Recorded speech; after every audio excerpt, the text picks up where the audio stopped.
The world remembers Steve Jobs as the man who built Apple, the man who placed the iPhone in our hands and changed technology forever. Today, his name is synonymous with genius. But the truth is, Steve was never born a genius. On the very day he was born, his biological parents decided they didn't want to keep him. A newborn, abandoned, handed over to an ordinary couple.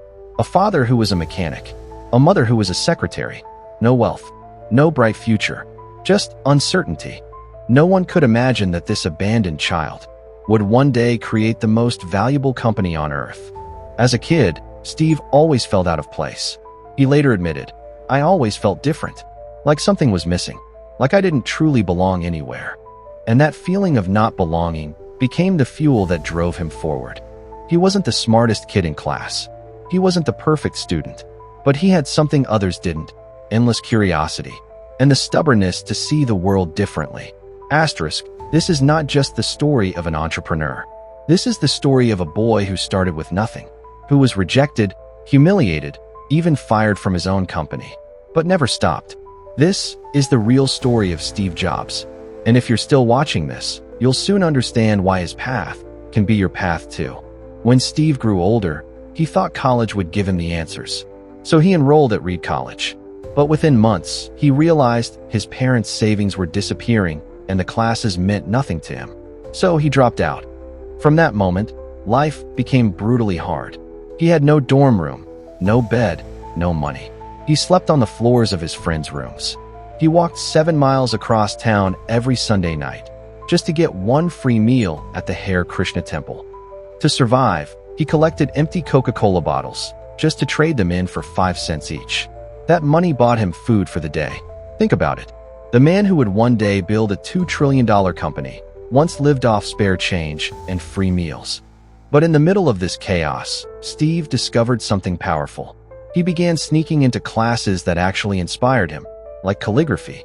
It had nothing to do with making money. But years later, that exact obsession with beautiful fonts gave the Macintosh its iconic design. Steve's life at that time was messy, uncertain, even humiliating. But those nights on the floor, those bottles of Coke, those random classes, they planted the seeds of everything that came after. Sometimes, the moments that look like failure are the exact moments that prepare you for greatness. Asterisk.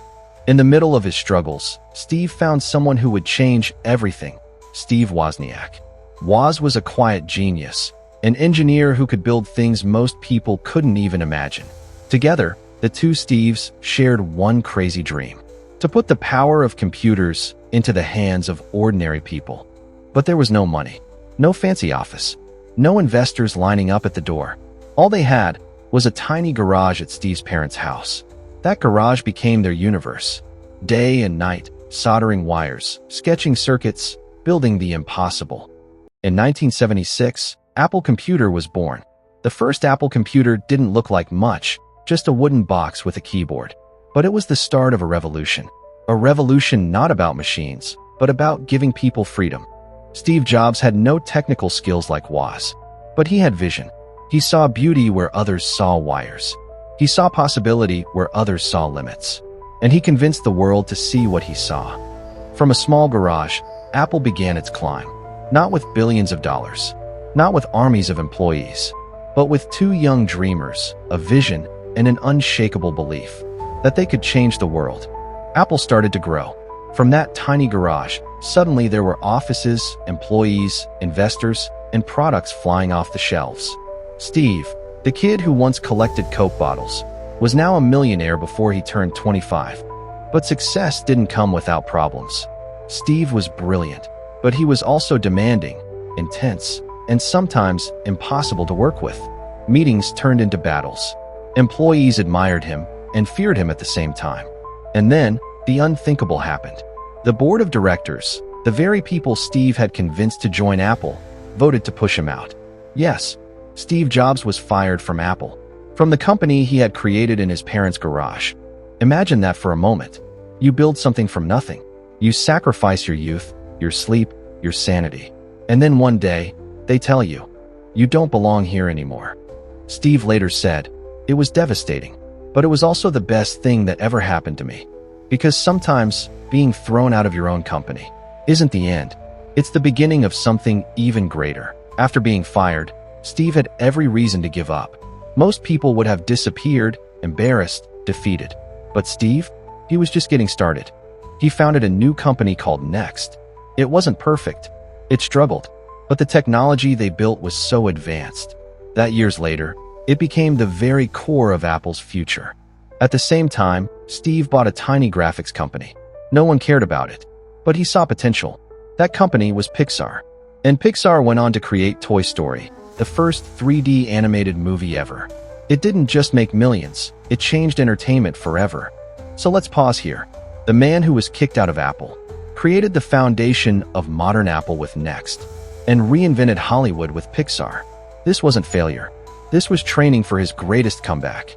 And in 1997, the impossible happened. Apple, the company that had fired him, was dying.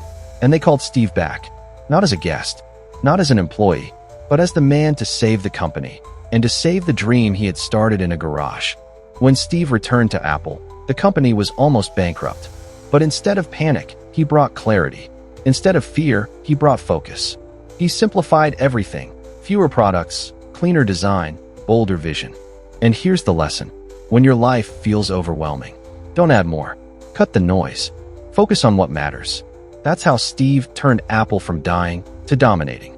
Soon came the iMac, then the iPod, and finally, the iPhone.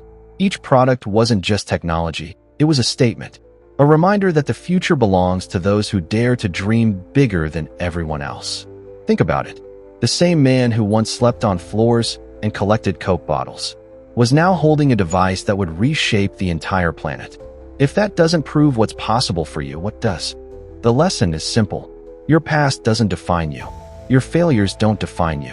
What defines you is whether you keep moving, keep dreaming, and keep fighting when everyone else would quit.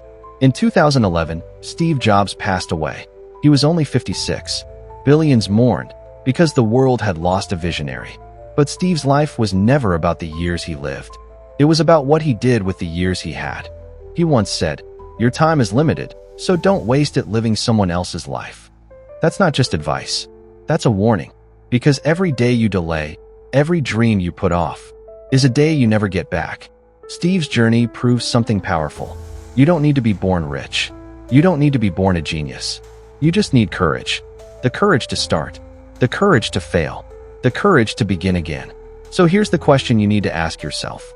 If Steve Jobs could rise from nothing, face rejection, humiliation, even death, and still leave behind a legacy that changed the world, what excuse do you have for not chasing your dream today? If Steve's story lit a fire inside you, don't let it die here. Take that spark and do something with it. Today, not tomorrow. And if you want more stories that push you, challenge you, and remind you that you're capable of more than you think, hit that subscribe button. Because this isn't just a channel. This is a community of people who refuse to quit on their dreams. So don't just watch, join. Because your story, your comeback, your legacy starts now.